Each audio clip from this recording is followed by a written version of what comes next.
Hello everyone, I'm Jeff Hampton with the Fulgham Law Firm. Welcome to our YouTube channel. Today I'm going to talk to you about 3 ways to defend a workplace theft case in Texas.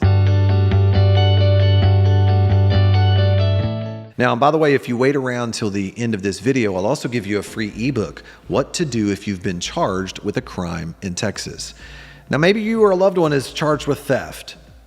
Maybe the claim is that you stole from your employer or someone that you were employed with at some point in time.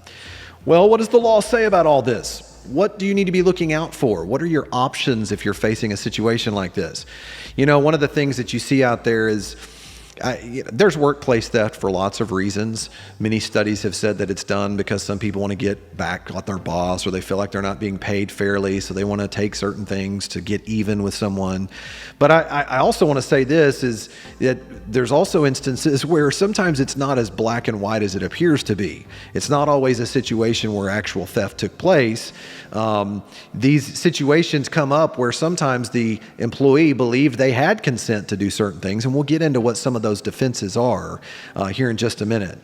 But I will tell you this, in Texas, theft is taken very seriously, particularly workplace or employer theft. In fact, here in Fort Worth, the Tarrant County District Attorney's Office, they have a policy that they tend to look at workplace theft in a much more aggravating way, in a much more serious way than they do regular theft in many ways. And they'll be more punitive in the way they make offers on cases if they see that there was a theft that took place from an employer, okay? Now, let me give you some examples of things acts that are considered workplace theft. I'll give you some examples. Number 1, theft of office supplies, furniture, or actual physical property from the employer. Theft of merchandise, either from the sales floor, the warehouse, or for shipping trucks. An unauthorized friendly or family discount. Some people call that sweetheart theft, where they just basically give sweetheart deals to people when they walk in and give them like an 80% discount or something as they come into the place. There can also be embezzlement, which can often include things like fraudulent bookkeeping, falsifying expense reports, creating fake invoices. You can also have payroll theft, claiming payment for hours not worked via fraudulent timesheets.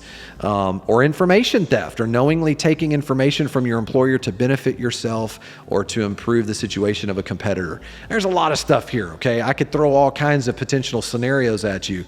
Here's what you need to know though.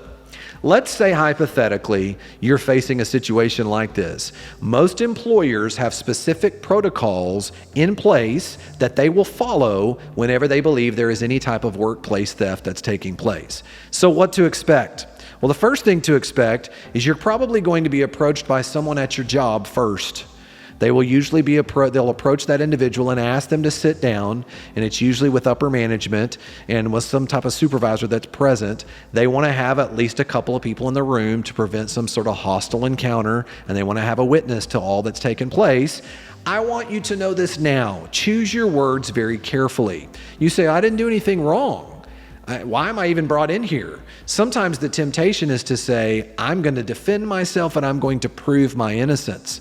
The problem is, many times your employer may have already been gathering information that they've already made up their mind about, and there may not be anything that you can do to show them otherwise. And so you want to be careful getting into a bunch of side conversations or specifics about this with your employer, because here's the rule. If you talk to a police officer and the officer is going to interrogate you, he must read you your Miranda rights. And if he fails to do so, that information, those confessional statements can be thrown out in court. But if your employer asks you questions and you answer them, they're not under those same rules, and you don't have the same constitutional provisions and protections that you have under the law when you're talking to your employer. All of that information comes in as an admission under Texas evidence laws, okay? So you need to be very careful what you say. And even if you say, I have nothing to hide, I'm gonna prove that I didn't do anything wrong, what if they misunderstand you? What if they misinterpret what you say? What if they convey what you said and you didn't even say it? Now it becomes your employer's word over your word. Who do you think the police are going to believe? You or the employer? And that's the type of situation that we have found some of our clients in. So know that your employer does not have the right to detain you if they have a conversation with you or if they make an accusation against you. However, they can take any of that information you provide to them and use that against you. So you do have the right to privacy when you talk to your employer. You have the right to refuse a search by any employee, and you have the right to refuse a polygraph if they try to make you take one, okay? So often what'll happen is your employer will give you an opportunity to tell your side of the story. And so a lot of times what they'll want you to do is to give a handwritten statement. And I just want you to understand, if you do this, particularly without the assistance of an attorney, it's very important that you understand that written statement you give, it's going to go directly to the detective, okay? So there's a very high probability that's going to go straight to the detective to be used against you in a potential theft arrest based upon what the employer tells them, all right? So it's one of those things that you have to understand. Texas theft laws, they're very punitive. And that can result, it's called a crime against moral turpitude. It's a crime of moral turpitude, basically, is what it is, which means it's a crime of dishonesty. Many employers look at theft as serious of a charge as a felony charge or a felony conviction because they feel like they can't trust that individual if they have been convicted of theft, okay? Now, let me give you a couple of defenses, 3 quick defenses, all right? Number 1, what if you had consent to have the items that they claimed, okay?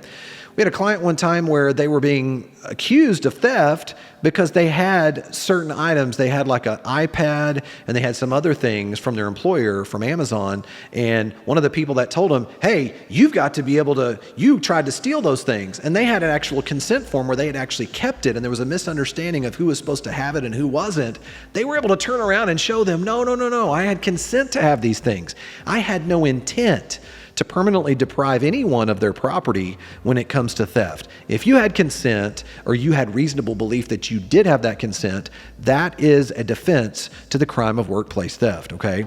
Now, that also goes back to what if you had no intent, number 2, no intent to permanently deprive the employer of the property? What if you were using it, but you had no intent to keep it, right? Now, of course, that can be difficult because that may be your word against their word, right? But if it was being used for a purpose that was clearly for work, if you show them, look, I wasn't using this and going out and doing all this fun stuff with it and treat it like myself. Look at the work I've been doing on this since I used it. I was never intending to permanently deprive you of it. I was taking it home to work on it and bring it back up here. We've had instances like that where the client's able to provide that information and we're able to show that there was no intent to permanently deprive the employer, right? Remember, the state of Texas must prove those elements beyond a reasonable doubt. So when that type of information is available to cast doubt upon the element of the crime, you have a stronger case, okay?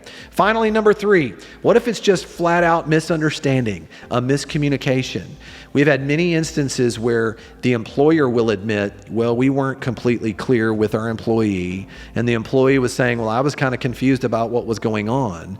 If you have a good, experienced criminal defense attorney, that attorney may be able to go in, and like our law firm has done on many occasions, and be able to go in and talk to the prosecutor, show that there was a misunderstanding, a miscommunication, maybe some confusion about what was going on, make an offer for restitution of whatever those items' value is in exchange for a potential dismissal, okay?